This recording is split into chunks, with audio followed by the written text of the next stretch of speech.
Hello बच्चों, हिंदी की कक्षा में आपका स्वागत है। मैं संध्या रानी आज आपके समक्ष उपस्थित हूँ व्याकरण लेकर। व्याकरण के अंतर्गत आज हम लोग पढ़ेंगे पर्यायवाची शब्द। सबसे पहले हम लोग जानेंगे कि पर्यायवाची शब्द किसे कहते हैं। यह गणेश की मूर्ति है, यह गणपति की मूर्ति है, यह सिद्धि विनायक की मूर्ति है। कोई स्त्री नृत्य कर रही है, कोई नारी नृत्य कर रही है, कोई महिला नृत्य कर रही है।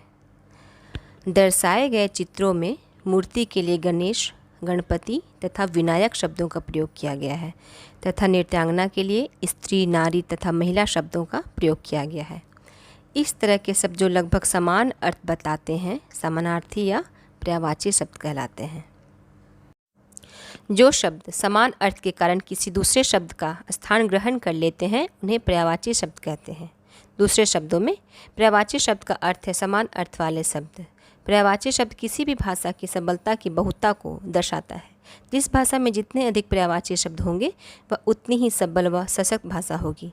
इस दृष्टि से संस्कृत सर्वाधिक संपन्न भाषा है। भाषा में पर्यायवाची शब्दों के प्रयोग से पूर्ण अभिव्यक्ति की क्षमता आती है। साहित्य और भाषा में पर्यायवाची शब्दों का अधिक महत्व है। आपने शायद ध्यान नहीं दिया होगा, पर रोज़मर्रा की ज़िंदगी में भी आप इसका भरपूर प्रयोग करते हैं। इससे हमारी भाषा और बातचीत में नयापन बना रहता है। शब्दकोश में भी पर्यायवाची शब्दों का अत्यधिक महत्व होता है, जिससे कि इस शब्द का अर्थ ढूंढने में मदद मिलती है। आइए इसे उदाहरण सहित विस्तार से समझते हैं।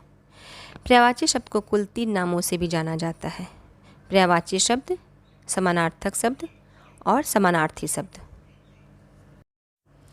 अब हम लोग जानेंगे कि पर्यायवाची शब्द का शाब्दिक अर्थ क्या होता है। पर्यायवाची शब्द 2 पदों से मिलकर बना है: पर्याय जोड़ वाची। पर्याय का मतलब है अर्थ और वाची का मतलब है बताने वाला। इसी प्रकार समानार्थक या समानार्थी शब्द भी 2 पदों से मिलकर बना है: समान जोड़ अर्थक। समान का मतलब हुआ एक जैसे, अर्थक का मतलब हुआ अर्थ वाले। अतः समानार्थक या समानार्थी का शाब्दिक अर्थ है एक जैसे अर्थ वाले शब्द। अब हम लोग जानेंगे कि पर्यायवाची शब्द किसे कहते हैं।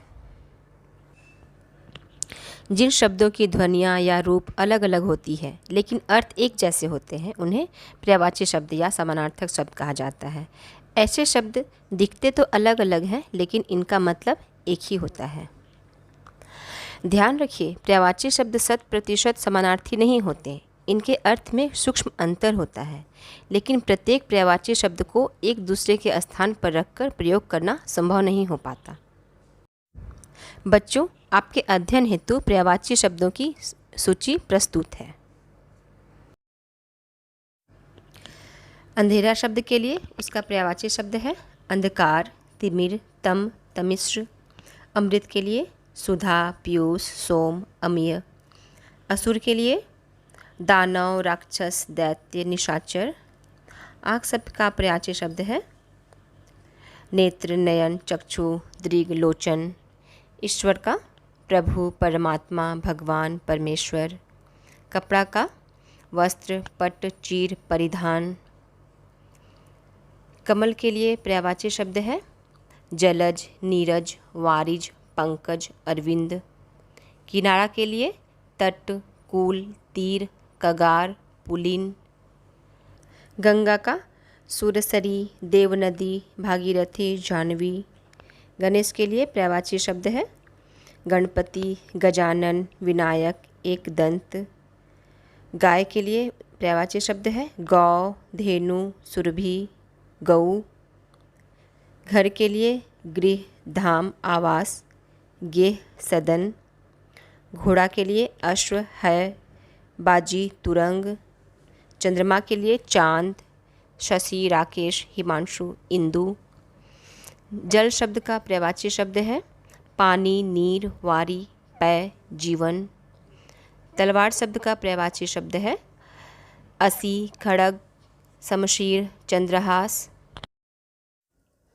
तालाब के लिए सर, सरोवर, जलाशय, ताल। दीन के लिए दिवस, वार, दीवा, वासर। दूध के लिए दुग्ध, पय, गोरस, क्षीर। देवता के लिए देव, सुर, अजर, अमर, आदित्य।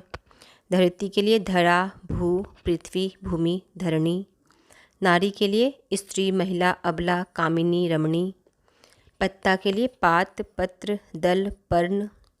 पर्वत के लिए पहाड़, गिरि, अचल, भूधर, शैल। पार्वती के लिए दुर्गा, भवानी, अम्बा, उमा, शिवा।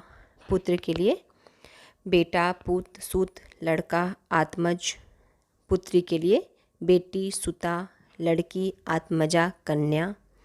पुरुष के लिए मनुष्य, आदमी, नर, मानुष, जन। पुष्प के लिए पर्यायवाची शब्द है फूल, सुमन, कुसुम, प्रसून। बादल के लिए घन, जलद, वारिद, निरद, मेघ, जलधर। मछली के लिए मीन, मकर, मत्स्य, झस। महादेव के लिए शिव, शंकर, शंभु, रुद्र, भोलेनाथ, महेश। मित्र के लिए दोस्त, साथी, सखा, मीत, सहचर। राजा के लिए पर्यायवाची शब्द है नृप, नरेश, भूप, सम्राट, भूपति। रात के लिए रात्रि, निशा, रजनी, रैन, यामा, निशी।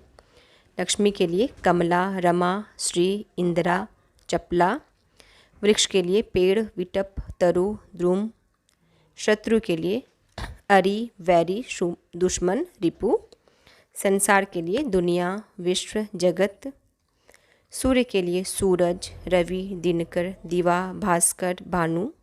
स्वर्ग के लिए इंद्रलोक, देवलोक, सुरलोक, बैकुंठ।